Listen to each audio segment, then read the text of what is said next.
Hello, everyone, and welcome to the Ignorant Intellectual on Media. Today, we're going to do a private sale haul. I found one, two, three, four ads on Kijiji or Facebook Marketplace that had some films that I was interested in buying. So we'll go through that. Ends up being a lot of films, so probably like 50 of them, right? So this will take a bit of time, but hopefully you'll enjoy it. All right. So the first one I purchased was 36 DVDs off a gentleman who was selling a bunch of early cinema. Well, cinema from I mean, there is some stuff in there from the 60s and 70s, but a lot of it was from the 1950s and some of it from the 1940s. Now, I have a large collection of 1940s, 30s, 40s, 50s, those films, because as I've mentioned in previous videos, I bought a really large collection of about 2,000 films off a gentleman, and he had most of his films are from the 20s, 30s, 40s, right, 50s. Um, and so this gentleman had an add up of about 200 DVDs, selling them for $2 each. And so I went through all of them, and most of them I had, but 36 of the films that he did list, I did not have. So I bought them, and he wanted $2 each, but I talked him down to $50 for those 36 films. All right. Um, So that's what I paid for this collection of DVDs. After this collection of DVDs, we'll get into uh, most of the rest are Blu-rays and 4Ks, but these are all DVDs. So let's go through the DVDs first, and then we'll get to the Blu-rays, the 4Ks. I have a bunch of Steelbooks as well, so I'll leave that part to the end. All right. So the first film is Splendor in the Grass. All right, it's from 1961. I picked this one up because it didn't have it, and it's directed by Elia Kazan.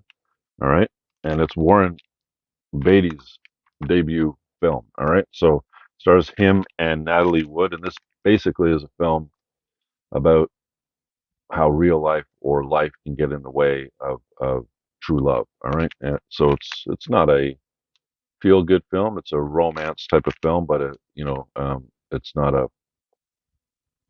happy romance film. All right, so I haven't seen it yet, but uh, Kazan directed it, so it's got to be pretty good, right? So and um, the reputation of it's good. All right, so we'll see how it is when I watch it. All right.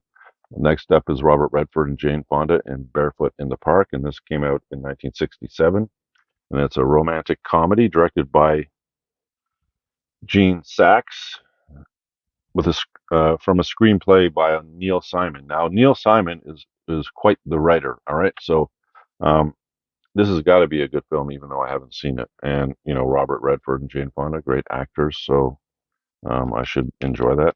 If if you've seen any of the films that because most of these films, you know, I grew up watching films from, let's say, the mid '70s, and then watching a lot of films by the time the '80s come along, all right, and the '90s, and then so on and so forth from there, right? But my zone area is probably late '70s, all the way through the '80s and '90s, right? So um, those films I know pretty good, but the films from, let's say, the 1930s, except for the major ones like, I don't know, The Big Sleep or Casablanca, or um, any of these older films that are, they're so good that everybody will know them, right? Um, I don't know a lot, or I haven't watched a lot of films from that era. So a lot of these films that I'm going to show you, I haven't seen. All right, um, some of them I have, but most of them I haven't. So if you've seen them and you think they're good, and you think, yeah, don't wait a year to see this film. You got to see this film right away, or whatever. Leave it in the comments for me, and I'll prioritize that film and watch it. Right. So next up is the 1978 film Invasion of the Body Snatchers, which is a remake of the original '50s film Invasion of the Body Snatchers, and this one is directed by Philip Kaufman, and he's probably most famous for doing this film and The Right Stuff. The astronaut film, The Right Stuff, the comedy. All right, and this is basically a science fiction horror film about these pods. I don't want to ruin it for you. You haven't seen it. Um, I already have this film on DVD, so I picked it up just because I wanted to show it in the film in this video, because I really think this is a great film, and it's one of the few films um, that the remake is better than the original. All right, so there's so few films that are that way. Almost all the time, a remake um, sucks or isn't as good as the original film, and so you wonder why they did a remake of it. Usually, you'll see it every 20 years, 25 years, every 15 to 25 years, they'll make a remake of a great film that Hollywood did correctly or whatever. And they'll do a remake of it, which usually sucks, right?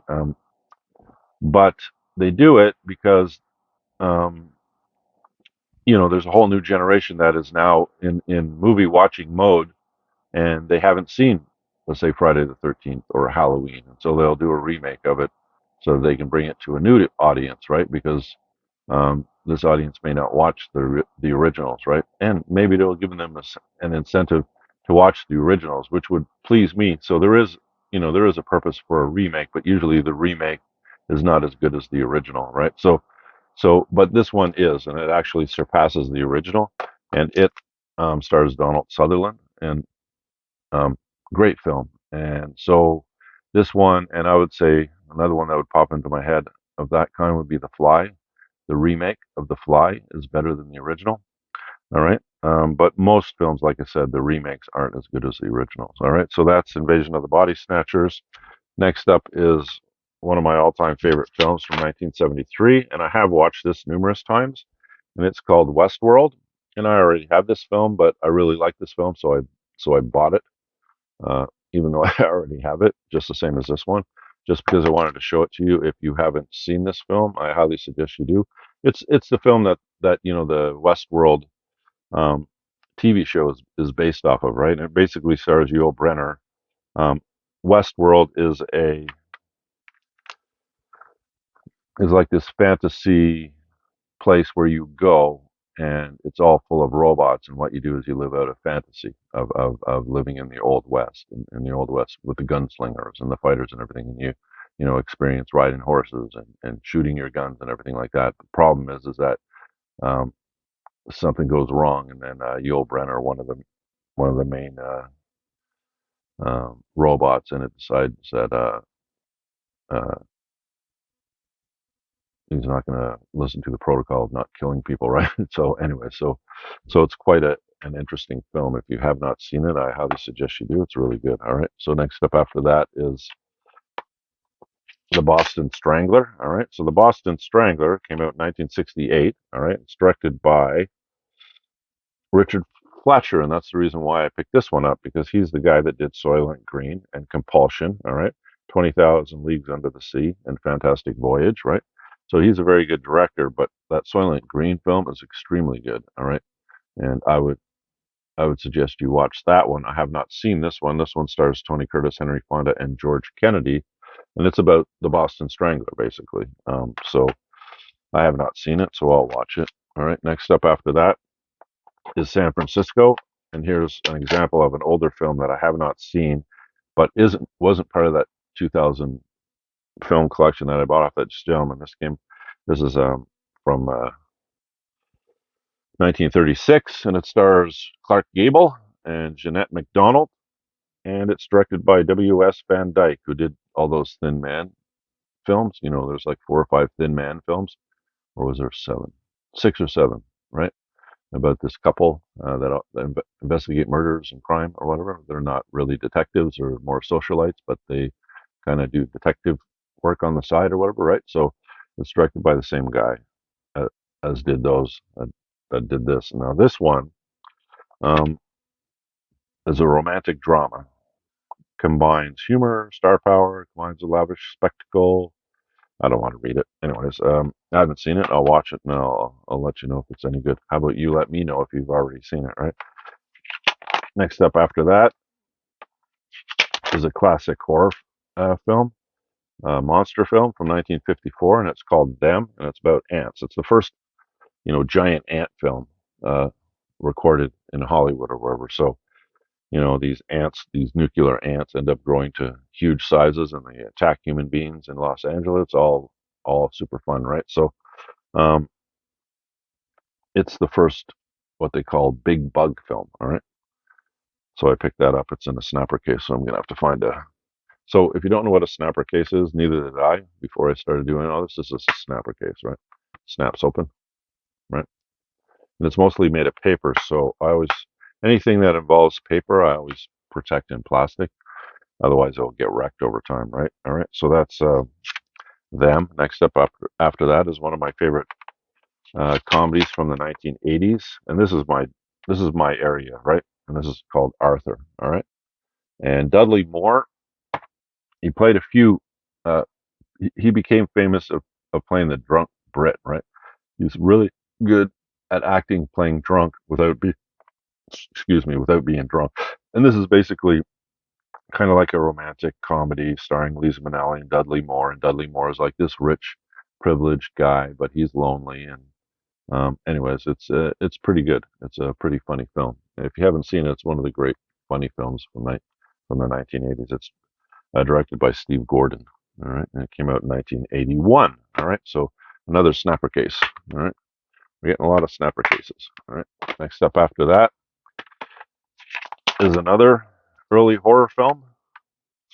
All right, and it's called The Thing from Another World. All right, and basically The Thing, the one in Antarctica, starring Kurt Russell and directed by John Carpenter, was was kind of like a reimagining of this film. All right, so um, this one stars James Arness, and he's the Thing in this film. All right, and it's basically the storyline is very similar, except it happens in the Arctic, not in the Antarctic, and they find like a frozen spaceship, an alien spaceship, and a humanoid in that spaceship, and it comes alive and starts terrorizing everybody, right? So you know, it's similar to obviously The Thing by John Carpenter, right? All right, all right. So that's The Thing. Another snapper case as well. All right. Next up after that is from 1959 is Jules Verne's Journey to the Center of the Earth, starring Pat Boone, James Mason, and Arlene Dahl. All right. So this film um, is basically about people end up going to the center of the earth, which it says it's kind of like a science fiction film, right? So um, it was distributed by 20th Century Fox, and it's directed by Henry Levin. It came out, like I said, 1959. All right, I haven't seen it, so I'll take a look at it. All right, next up is part of the Cary Grant collection. All right, that's what it says on the top, and it stars Cary Grant. It's called The Grass Is Greener. All right, and this is a romantic comedy directed by Stanley Donen. Now, Stanley Donen is one of the great or prolific directors in the 40s and 50s and 30s or whatever, right? Um, so he directed. I wanted to write down some of his films because he's uh, On the Town, Singing in the Rain, Seven Brides for Seven Brothers, The Damn Yankees. All right. And the reason why I mentioned that is because in 1984, one of his last films he made was Blame It on Rio, which is, if anybody's seen Blame It on Rio, you know about the girl in Blame It on Rio, right? So um, when you're growing up uh, in the 70s and 80s and you end up coming across that film will make a very large impression on you. All right. Anyway, so this is Grass is Always Greener. It also stars Robert Mitchum, all right, who is a great actor, all right, and I have not seen it, so when I watch it, I'll know, right? Next up after that is Teacher's Pet from 1958. It's also a romantic comedy, and it stars Clark Gable, all right, and Doris Day. And basically, Doris Day is a teacher, and Clark Gable is um, a business tycoon, if I remember correctly. It's directed by George Seaton. No, he's a journalist. All right, so she's a teacher in college of journalism, and she invited him because he's a famous journalist to come into her class and do a talk or whatever with her students, and he rudely declines, right? And then his editor says, no, no, it'll be good for you to do it. Go do it. So when he walks into the room with the students, she's already talking about him and how much of an ass he is, and so he decides that he's not going to mention who he is, and pretends he's like a student or whatever, and it goes on from there, right? So it's called Teacher's Pet, and it came out in 1958. All right. So next up after that is from 1974, Murder on the Orient Express. This is directed by Sidney Lumet. That's the reason why I chose it, because he's the guy that did 12 Angry Men and Serpico and Dog Day Afternoon and Network. He's an extremely good director. He's one of my all-time favorite directors, but I did not have this film of his. So when I saw it in the gentleman's collection, I said I got to pick that up, even though it's a bit damaged on the top. Uh, I want to watch this movie. All right, so it's basically Agatha Christie's book about like this business tycoon guy that's murdered on the Orient Express, which is a train that I think goes from Istanbul. Is it from Istanbul? I'm not sure. Um, American Millionaire before the local police arrive.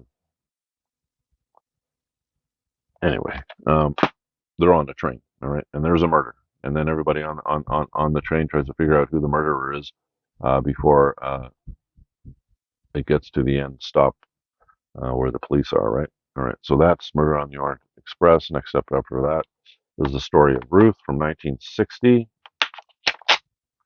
All right, and this is directed by Henry Coster, and it was put out by 20th Century Fox. And it's basically the story of Ruth, the Old Testament story. Um, and I have not seen it, so we will watch it when I do. All right, see how quickly we're going through because I haven't seen half these films. All right,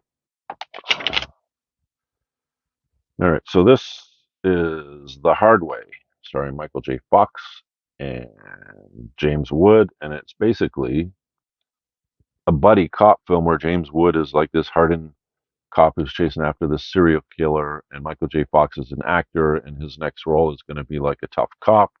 So that formula is wrote in Hollywood. There's so many of these buddy cop films, right? And this is just another one of them, right? But it is directed by John Badham. That's why I picked it up. He's the guy that did Saturday Night Fever. He did Blue Thunder. He did Short Circuit. He did Bird on a Wire, Point of No Return, which I really enjoy, which is kind of like the Americanized version of La Femme Nikita. Um, and so I kind of like him as a director, so I'll pick up his regular stuff as well. So I'm a kind of a completist, so I want to have if I'm collecting a director, I want to have all their films, right? So even if the films aren't super great or anything. Next up is The Pride and the Passion, which is from 1957, put out by United Artists, and it stars Cary Grant, Frank Sinatra, and Sophia Loren, a young Sophia Loren. All right, so and it's directed by Stanley Kramer, who did so many great films. Guess Who's Coming to Dinner? It's Mad, Mad, Mad World, Judgment at Nuremberg. And basically this is about see this big gun. It's in Spain, and the British want it because this is the Revolutionary War, the Napoleonic War was happening at the time, and the British were fighting the English, but the Spanish wanted to use the gun to take back a city in Spain that is occupied by France at the time. And so they're trekking this friggin' huge gun across country in Spain to get to this city. And it's basically a British officer and a Spanish officer and a girl love interest in the middle type of thing. So supposedly it's pretty good. I'm not a big fan of Frank Sinatra's acting, but he does a good job acting usually. So in the films that I've seen of his. All right. So next up is Three Came Home from 1950. All right. And this is about a girl named Agnes Newton Keith. All right. So she was put in an internment camp, Japanese internment camp during World War II, just before uh, the Japanese bombed Pearl Harbor. And it's her experience in that POW camp. All right, so um, we'll see if it's any good. It's a front row feature, and that's that Canadian distribution company, right? Um, so this might not be in all that great of visually, right? For some reason, the front row features kind of have below average, at least the ones that I've come across, below average, um, you know, uh, makes of the film, right? So, all right. So next up after that is Titanic. No, not the Cameron film, but the one that came before it, 1953. It's directed by Gene Negulescu, and I picked it up because it's number 11 in the 20th Century Fox Studio Classics, and I'm collecting them. I have about 15 of the 40 of them. There's 40 of them, and I think this is the 15th or 16th one that I've found. So I want to get all 40 of them. And this is basically about the Titanic, the sinking of the Titanic. All right. So um, next up after that is Runaway Train, and this is from 1985, and it's directed by Andrei Konchalovsky, who did Andrei Rublev and Ivan's Childhood. I think both of those are Criterion Collection films, are they not? He's a Russian director, and he did this film in 1985, starring John Voight and Eric Roberts and Rebecca De Mornay. And it's basically those three on a train that has no conductor and it's out of control, and they're trying to stop it from killing them, right? So that's Runaway Train. Next up after that is War and Peace, and this is stars Audrey Hepburn, Henry Fonda, and Mel Ferrer. All right, and it's basically the film version of the Tolstoy novel, and it's directed by King Vidor. All right, and I collect King Vidor because of the gentleman that I bought those 2000 films off had a lot of King Vidor films, and the guy seemed to know cinema from that era. And if he's collecting King Vidor, maybe I should too. And so whenever I come across a King Vidor film, I'll pick it up. And I haven't watched any of them yet, but I have the intention to watch these films. But I have so many of them, right? So, but eventually I will come. Hopefully, I'll watch before I'm dead, right? So, next up after that is the Gingerbread Man from 1998. All right, and this is a Robert Altman film. That's the reason why I picked this one up. All right, and this is basically a legal thriller. All right, and this is the director who did MASH, The Long Goodbye, and Gosford Park. Gosford Park, if you haven't seen that film, watch that film. That is a really good film. It's the one that turned me on to Robert Altman. Right, um, so let's see if the Gingerbread Man, is as good as that. All right. After that is Young Sherlock Holmes, which is from 1985, and it's directed by Barry Levinson, who did Rain Man, Wag the Dog, The Natural, Diner, Good Morning Vietnam. So one of those great directors from the 80s, right? So, um, and this I did watch, but it's been such a long time, and it's been off my radar for such a long time. I can't really say how good it is, but it's basically Sherlock Holmes before he became, a, an adult detective, and and this one is when he was in his youth, obviously, right? So, all right, then we have Starman from 1984, starring Jeff Bridges and Karen Allen, and this is one of John Carpenter's best films that isn't a horror film. All right, this is more of a science fiction film. It's basically about Jeff Bridges comes down to Earth. He's an alien, and he transforms into a human, and he meets up with Karen Allen, and they go cross country because he has to go somewhere. I can't remember the reason why.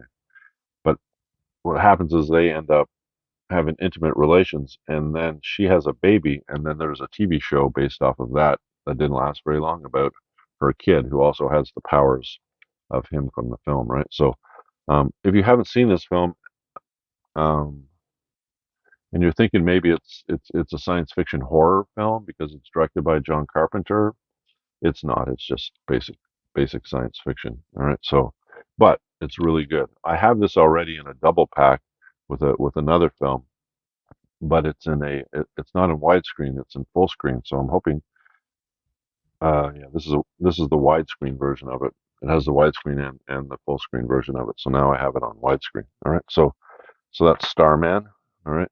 Next up is Remains of the Day from 1993, and it's directed by James Ivory, based on a book by Kazuo Ishiguro, and the book is supposed to be really good. So I think I will read the book Remains of the Day and watch this film. I have seen this film, and this film is very good. Um, Anthony Hopkins, especially, he plays like a butler, and he's extremely good. All right, and it's basically it's also a kind of like a duty. Um, you know, uh, you know how the British are, right? Very, very serious in all things that they do, even butlers, right? So, I mean, they take that as a lifelong occupation, and they're very serious about it. And you can see it in Anthony Hopkins' character, but he has a love for her, although she, anyways, I won't ruin it for you. It's an extremely good film, and I want to read the book as well, and then I'll probably do a comparison of the two in one of the film versus book videos that I do. All right. All right. So next up is Von Ryan's Express, and this stars Terrence Howard and Frank Sinatra. It's a World War II adventure film directed by Mark Robson, who did Valley of the Dolls and a bunch of other films, Peyton Place and some others. I have not seen this, but basically I don't know much about it either, so we'll know once we watch it. Right? Have you seen this film? Let me know what you think. All right. Okay. So next up is A Star Is Born. From 1937. This is directed by William A. Wellman, and he's one of the early Hollywood directors. He's directed like dozens of films, all right, but um, like since the 1920s, he's been directing. So I collect him as a director, although I haven't watched very many of his films. And this is the original A Star Is Born. But there's four versions of this film, all right, and I have this one, and I have the Barbara Streisand version, which is the third one, if I remember correctly. Yeah, okay. So you have the Judy Garland version, which came out in the 50s, which is the second version of this. Then in the 70s, you have the Barbara Streisand version of it. Um, and then in 2018, if I remember correctly, Lady Gaga did it as well, right? So all four of those films are all thought of well, right? So I guess the formula is really good, and having it done four times, it must be, right? So anyways, so this is a musical. It's called A Star Is Born. Star Is Born, right? So, all right, haven't seen it in the original version. I have seen the Barbara Streisand version of it. Um, Next up is Solomon and Sheba. All right, this came out in 1959. It's a historical romance, and it's directed by King Vidor again. So another one that I haven't watched, but because it's King Vidor, I picked it up, and it's basically the story of Solomon and Sheba and how she tries to bring down Israel through her feminine ways of trying to manipulate Solomon, who's king of Israel at the time, right? So, and it stars Yul Brynner and Gina Lollobrigida. All right, all right. Next up after that is from 1954, called Sabrina, starring Humphrey Bogart, Audrey Hepburn, and William Holden. And basically, um, this is directed by Billy Wilder, who's another great early director. And I decided to list some of Billy Wilder's films because it's like a plethora of great films from like the 1940s all the way through the 50s and 60s, right? So he did Double Indemnity, he did The Lost Weekend, Sunset Boulevard, Stalag 17, The 7 Year Itch, uh, Witness for the Prosecution, Some Like It Hot, The Apartment, and it continues to go on and on and on. He's made so many great films, all right? And I have not seen this one, but basically these two guys are brothers, and they both have a love interest with her, and so it's basically a love triangle kind of thing. And um, we'll see if it's any good. All right, but Billy Wilder directed it, so it's got to be pretty good, right? All right. Next up is White Christmas, Irving Berlin's White Christmas. A lot of the songs are done from Berlin's catalog, and uh, it's from 1954. And it's directed by Michael Curtis. And this musical, Michael Curtis is the guy that did, like Casablanca. What else did he do? Sons of Liberty, Angels with Dirty Faces, Yankee Doodle Dandy. So he's one of the great early directors as well. And this one is supposed to be pretty enjoyable. We'll see. I think I watched it when I was like 10, and haven't watched it since, and I don't remember a lot of it. Right. Next up after that is from 1979. It's The Rose, Bette Midler's greatest films. All right. It's basically, it's kind of like Janis Joplin's story, but they didn't get permission, or they couldn't attain permission from the Joplin family, so they kind of moved back away from doing an exact, you know, biography of Janis Joplin, and moved back a bit from it and just kind of told more of a generic story about a rock star that dies young, right? So it's called The Rose. Right? So that's The Rose. Next up after that is a film from 1935, and it's A Tale of Two Cities, which is basically the film version of the Charles Dickens novel. All right, and it's directed by Jack Conway, and he's another early director. He's been directing since the teens, like 1912, 1913, and a plethora of films he did, like over 50 of them, over 50 films. So it would be really hard to list a lot of them, but this is one of them. I have not seen this, so we'll see. It's basically about the French Revolution, um, and we'll see how good it is. All right. So next up after that is Elephant Walk from 1954. The reason why I picked this up is because it has Elizabeth Taylor in it, one of my favorite actresses. Right. So um, it's directed by William Dietrich. All right, and this is basically a drama put out by Paramount Pictures back in the day. And Dietrich is the guy that did The Devil and Daniel Webster, The Life of Emile Zola. All right, and he's been directing since the 1920s, so he's one of the early directors as well, right? I write all this stuff down because I'm not going to remember it. Too many films to remember everything, right? So, um, but mainly I got this because of Elizabeth Taylor. I haven't seen this film with Elizabeth Taylor in it.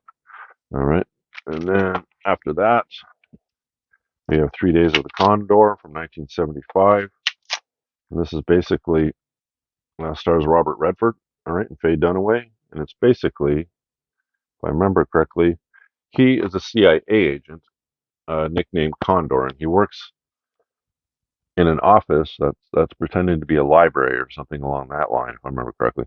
And basically, he goes out of his office. When he comes back, all the other people in his office have been murdered. All right, and he just barely escapes, grabs a gun, and now he's on his own. All right, and he's got to figure out what's going on. And it looks like the Russians are involved and the CIA. There's some sort of you know cell inside the CIA that's trying to destroy the CIA. He's got to figure it all out, right? So, and Faye Dunaway ends up kidnapping her or something. I can't remember. It's been a long time. I've seen this film, but I saw it back, in the late '70s, I think. So it was probably like I wasn't even, maybe in my early teens, maybe. All right. So that's 3 Days of the Condor. All right. Next up after that is the second film I got that was directed by Mark Robson. All right. And he's actually Canadian. He was born in Montreal, Mark Robson, and he did this Valley of the Dolls. And this is basically uh, a film about three girls, three women who are actresses, and they end up all getting addicted to barbiturates. All right. So um, it's a pretty depressing film. All right. And it was distributed by 20th Century Fox. Came out in 1975. It stars uh, Patty Duke, and you get to see Sharon Tate. Sharon Tate uh, being the star that could have been if it wasn't for the Manson family and them murdering her right back in the 60s. Was it the 60s or early 70s? Anyway, so, and the last one from this collection is the original from 56, the original Invasion of the Body Snatchers. All right, and this one is directed by Don Siegel, and Don Siegel, um, he's most famous, at least for me. He's done a bunch of films with Clint Eastwood. You know, he did Dirty Harry with Clint Eastwood. What else did he do? He did Two Mules for Sister Sarah. All right, but he's done one of my all-time favorite Charles Bronson films as well, and that's Telephone. He did that one as well, right? So, but this is basically, you know, the same as the remake that I was talking about earlier. Am I coming out of the camera? Should I move over this way? Uh, it's basically about alien pods that take over human beings, right? So, um, I have not I have not seen this film in got to be at least 30 years. Um, I watched it after I watched the remake with Donald Sutherland, and it's good. I mean, this film is very good, but it's not as good as the Sutherland film. All right. So those are all the um, 36 films that I got from that gentleman. See, most of them were early films that I didn't have in my collection, and now I do. And I got a lot of films to watch, but who knows if I'm ever going to get to all of them, right? Uh, I should do a video about that, about because I do get questions from people saying, "Wow, you got so many videos. Have you watched them all?" You know what I mean? It's like when you go into a person's house and they like collecting books, and you look at all the books they have, and you ask them if you've read them all, right? Um, when you ask a collector that, it's kind of like, duh, what do you think I've seen all of these films, right? You know, no, it's a collection. That's the reason why you're collecting it, so that you can have films that you haven't seen that you can watch, right? But I think I may do like a full like video on that, talk about the psychology of collecting, and if you come, if you're not a collector and you can't understand why, uh, maybe I'll give you a few reasons why. All right, so next up after that, I found a gentleman that was selling a bunch of Blu-rays, and in them were two selections that I wanted to pick up, and I got them for $20 for both of them altogether. All right. So the first one is the Blu-ray of Guardians of the Galaxy. I have this on in DVD, but I don't have it on Blu-ray.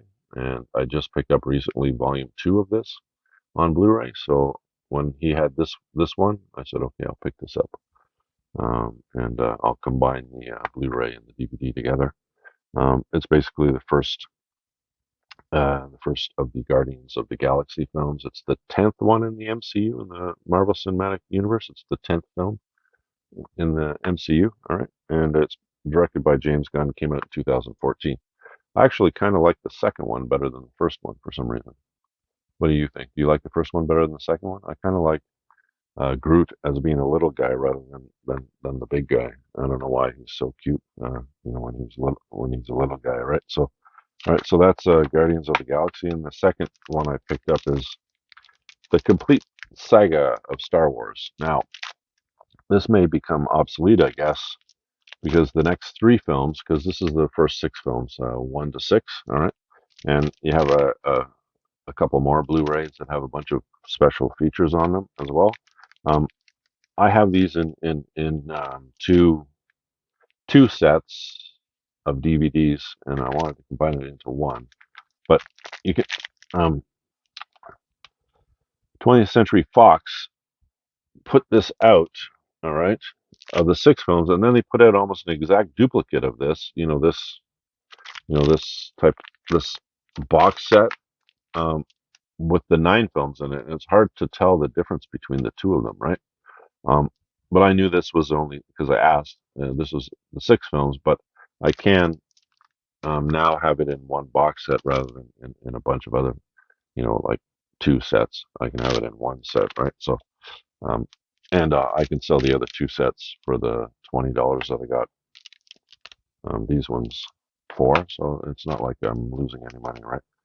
And I put it in a plastic thing. I'll steal it now that I've shown you guys it. All right, so that's the Star Wars. So it has 1, 2, 3, 4, 5, 6, and one nice box set on Blu-ray. All right, so that's now the next one I bought was just uh, a single one purchase, and it's basically the complete Scream collection on DVD.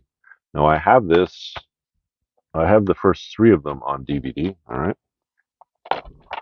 and now I can put them and have the fourth one. And now I don't have these three. I have all four instead of three, and I can put that in one and save myself a bunch of space. So that's the reason why I picked that up. All right, and Wes Craven's films, horror films are some of them are really good. Other ones aren't so good, but they're always interesting, right? So I'll just sell these ones and keep this one, save some space on my shelf. All right, and now we'll get to the really good stuff. All right, and so that Scream thing, I paid $3 for it. All right, so I paid $50 for all those DVDs from most of them from the 50s, 40s, 30s, that kind of thing. And the Star Wars and the Guardians of the Galaxy, I paid 20 for, and the Scream quadrology, I paid $3 for. And now, what I'm going to show you now,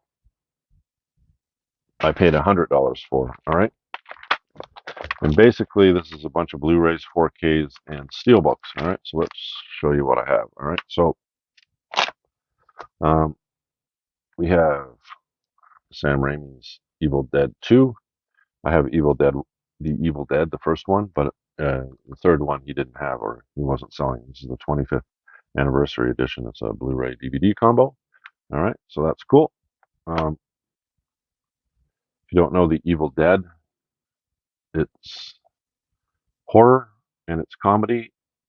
It's the best of both worlds, and I don't think anybody has done it better. I think Sam Raimi with Bruce Campbell, that trilogy of films, Evil Dead, Evil Dead 2, and Army of Darkness, nobody has topped those three films for horror comedy. All right, at least in my opinion. Maybe you have a difference of opinion. Leave it in the comments. Tell me what's better than Evil Dead trilogy when it comes to mixing humor with horror. All right, let me know. All right. So next up after that, he also had the 2014 film, Turkish film Winter Sleep, and this I picked up when he had it in his collection. I go, okay, that's a film that I want because the reputation of this film is extremely high. It's supposed to be an extremely good film.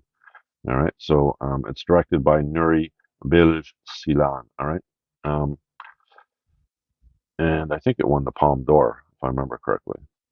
But anyways, it's a Turkish film and um, it gets into some interesting, like cultural things with it's about a man who's a landlord and he has some tenants and then anyways there's some tension between the two of them and it goes from there if I remember correctly. Is that what this is about or am I mixing up with another one? Yeah, no, that's it. All right, so next up after that is a psychological drama from 2008 and you can tell me it's Synecdoche, New York. Synecdoche, New York. I'm definitely pronouncing it incorrectly, but it's directed by Charlie Kaufman, who wrote Adaptation and Being John Malkovich and The Eternal Sunshine of the Spotless Mind. So this is probably going to be a really good film, right? I have not seen it. I picked it. I bought it because of all the other ones in it, and it's got a very good reputation as well, right? Next up after that is a remake of Dread from 2012, and this I actually liked um, pretty much almost as um, much as the Sylvester Stallone film, right? So this one gets a little bit more elaborate. Um, and you get to see Cersei from Game of Thrones. She plays the chief bad guy in this film. It's basically similar to the Stallone film where you got these judges who go out. They're like hyper officers. They go out and try to clean up a city that is basically crime ridden after a nuclear war or whatever. And you get these huge buildings that thousands of people live in, and then they're all run by crime bosses, kind of idea. And so Judge Dredd goes in with his partner into one of these, and shit hits the fan. Let's put it that way. And it's basically a war between them and all the bad guys inside the building, right? So it's quite fun. It's a really fun movie to watch, and I enjoyed it. But I still think um, the Stallone film just a little bit better. But neither one of them are like greatest films ever or whatever, right? So that's Dread. All right. So after that is Jean-Jacques Annaud's The Name of the Rose. All right. So I picked this one up as well, um, because it's in the collection, but also because it's Annaud. He's the guy that The Name of the Rose is an Umberto Eco film, and I think Jean-Jacques Annaud wasn't he the guy that did? Anyways, I'm not going to speculate. Um, Supposedly, Sean Connery does a really good job in this film. All right. So next up after this is the horror film from Jaume Colette Serra from 2005, House of Wax. It's a remake of a really early, actually, horror film. Um, and most people don't think it's all that great of a film, so maybe I'll just avoid watching it. Um, it came out in 2005, like I said. All right. And after this is from 2010, you got Predators. All right. And this one's directed by Nimrod Antal. All right. Distributed by 20th Century Fox and produced by Robert Rodriguez. And it's basically what, the third? I think it's the third one, the third Predators film. You had Predator, you had Predator 2, and then you had this one in 2010. All right. You're not including the Predator versus Alien films. I'm not sure exactly when all those came out, but um, so I have this on Blu-ray now. I still need the ones that came after that. I haven't gotten those ones yet, right? So, and then we have a John Carpenter film, a horror film from 1987, and it's a nice addition from Scream Factory of John Carpenter's The Prince of Darkness, which is basically about this tube that they find or something, and they open it up and it's full of this liquid, and that liquid is basically Satan or the devil or whatever, right? I have not seen that Carpenter film, so I'm going to watch it. And then after that, we have uh, three Blu-rays of the. Okay, so the um, let's see here. Let's show this one. All right, so this one, this was the first one, starring Kate Beckinsale, and it's called Underworld, and it's basically about a coven or a group of vampires who end up fighting werewolves. All right. It was quite fun watching this, but after watching it a second time, it's kind of more flash than story, I think, because I didn't enjoy it as much as the first time as I watched it as I did the second time. But basically, he has basically all five of the films. He has three of them on Blu-ray, one of them on 4K Blu-ray, and another one on Blu-ray Steelbook. So he has on regular Blu-ray Underworld, which is the first one, Underworld Evolution, which is the second one. First one came out in 2003, second one came out in 2006. Then the third one in 2009, Rise of the Lycans. All right. And then we have Awakenings, which he has as a Blu-ray Steelbook. All right. That's really nice. All right. And then a 4K Blu-ray combo for the fifth film, Blood Wars. Yeah, this is the fifth one from 2016. This one's from 2012, all starring Kate Beckinsale as a vampire, and it's right up my alley, as you know. Any films that star a woman as the lead character in an action film is right up my alley, and that's why I really enjoy them. But like I said, when I went through them the second time, I didn't enjoy them as much as I did the first time, right? So so I paid $100.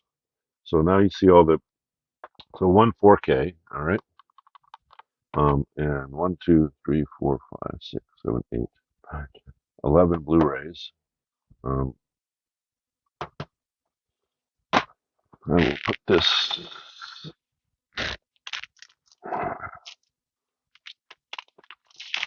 I'll put this one in. It's got a nice slip cover. I don't want wrecked. All right, so we'll put that in here.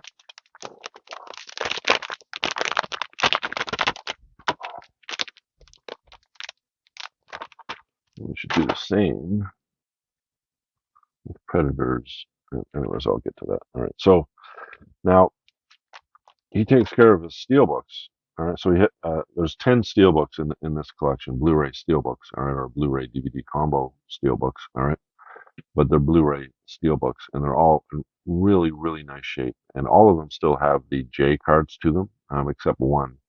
And well, can you still call it a J card if it doesn't wrap around the bottom or wrap around the top of the steelbook? If it's just the card that's on the back of it, maybe just call it a Blu-ray steelbook card or whatever, right?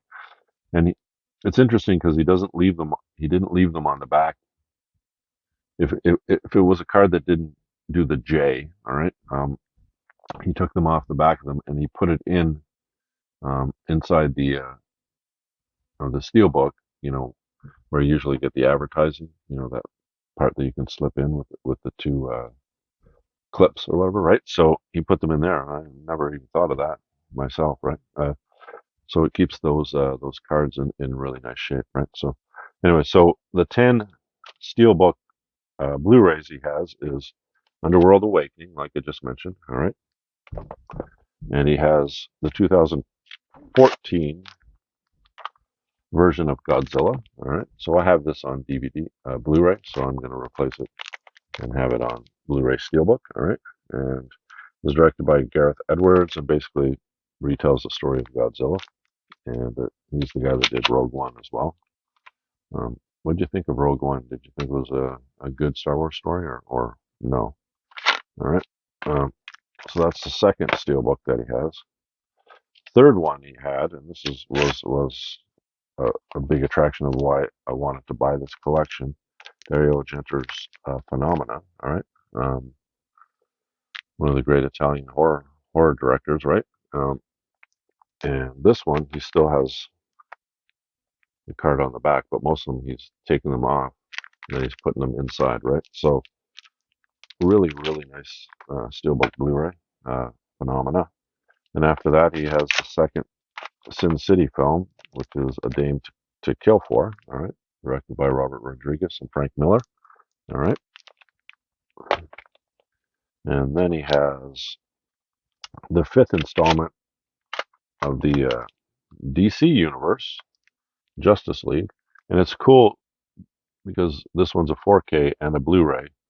Um, and its J card doesn't go from the bottom; it kind of goes over the top and folds around the top for the 4K um, symbol up here. But it's the artwork on it. It makes it look like a cartoon, right? So I'm thinking, is this an animated feature called Justice League, or is this the Justice League? Justice League, and it's still the Justice League, the film directed by Zack Snyder, if I remember correctly. Maybe I'm wrong. This is the fifth installment of the just. I'm getting tired. Sorry. The DC Universe films, right? And he also has the first Wonder Woman on 4K and Blu-ray, right? With the same wrap around it, and that is really nice artwork as well, right? And this is a J card, so it kind of wraps around the top, right? So he left it on it. So that's Wonder Woman. And here's the first of the trilogy of the Evil Dead on Steelbook. All right, and it's really nice. It's nice. Right? So the Evil Dead, and then last but not least, all right, is Batman Begins. He has The Dark Knight, and he had The Dark Knight Rises. So he has the trilogy, the Batman trilogy, the Christopher Nolan trilogy. from 2005 to 2012, and so I have the that trilogy on DVD and on Blu-ray. So I'm going to get rid of the Blu-rays and just keep these um, Steelbooks. So that's everything. So 10 Steelbooks, and two of them are 4K Steelbooks, and then we have a 4K Blu-ray combo. So three or four 4Ks, 10 Steelbooks, and 1, 2, 3, 4, 10, 11, 12 other Blu-rays or 4Ks, all for $100. So basically, I got all these Steelbooks for what, $5 or less. So that's a really good, really, really, really good deal. And that is why when you go out searching for stuff in your collection, all right, and you see other things that you can sell because they're so low priced, maybe it's a book that's $2 and you know you can sell it for 10, or maybe it's a box set movie that's like $7.99 and you know you can sell it for 20, you know, that kind of thing. You can build up some money, and then you can afford to go spend like $100 in one shot uh, to get these. Because if you're to buy these individually new, you know they're going to be like $20, $30, right? So, but if you don't have $100 that you can drop in a second um, to take advantage of this, then somebody else will take advantage of it before you, while you're trying to save up that $100, or maybe get your next pay, which might be 2 weeks from now, and that's $100 that you use for that month, or however much money you end up spending in a given month on your hobby. Then you miss out on it, right? So that's why I do it. That's why I spend the extra time. I'm going around searching to increase my collection and watch films or whatever, and why not pick up other stuff at the same time that I know that I can you know sell for a higher price and have some money to actually buy things like that on Blu-ray Steelbook or whatever, right? Um, so that's the video, and hope you enjoyed it. If you did, if you give me a thumbs up, that'd be great. If you want to join my channel, I would appreciate it. That would be fun. And I'm always doing these videos, and I'll see you on my next one. And you have a great day, and I'll talk to you later. All right. Bye for now.